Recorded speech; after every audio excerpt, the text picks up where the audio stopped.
So here's a tutorial on how I personally draw hair in my style. So let's start with the basics of the hair. And here's my sketch, right? I usually start with like really flowy lines, just getting the flow there. So here we have the head, right? Just gonna finish this. And here's where the hair will be.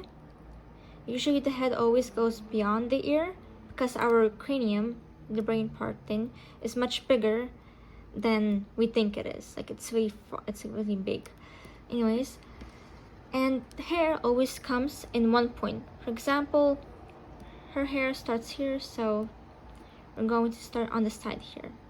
I usually draw like a line like this or a point. You can draw anything. Here's the like a point like this, right? And hair strands come from that point, the hairline, you know, like this. I always use this shape, like wide and then thin, like a C shape or an S shape, you know, like this. Just start like really thicker to thinner there. And basically hair just comes out from like this, and I just let it all out. Like, doesn't matter, I don't do it cleanly like this. Yeah, just put all the lines down here, and this is how I really end up drawing my sketch. So what next? We start actually drawing it all in, filling in the hair.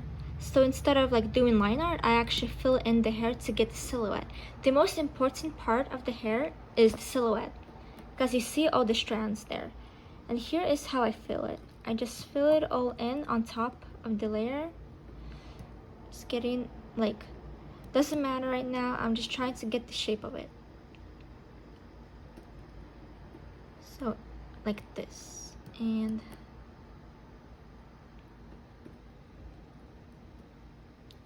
just really quick, well, like really, like here's the braids, here's the end. That's just getting in the silhouette of the hair.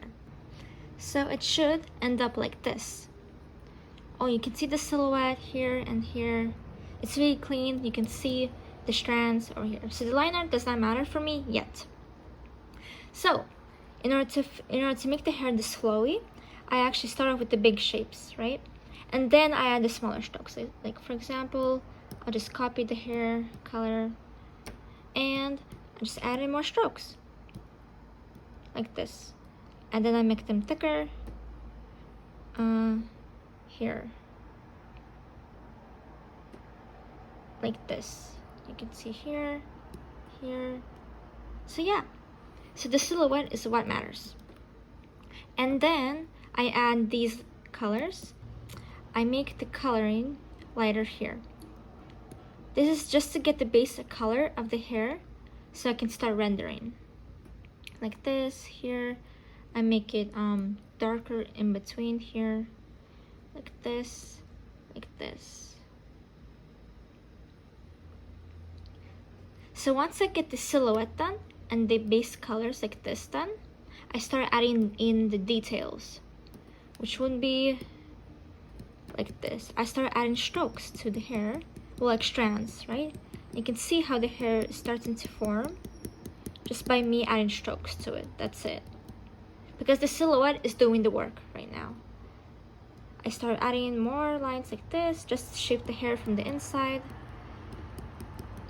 And so on. I just keep adding those lines until it makes hair. See, like I start adding more hair like this. You can see how the hair is just shaping, making lines like this. So all of this ends up being like this. You can see all this rendering, just me coloring the hair, adding the strokes. Usually here it's darker and then it makes lighter like this. But you see that the contrast, there's not much contrast going on. In my style, I add darker lines, which like this. You can see the change, just how much it pops now, and the strokes are much more cleaner there. Well, it pops out more. I make it thicker in some places, and sometimes I just don't add the strokes at all, like here.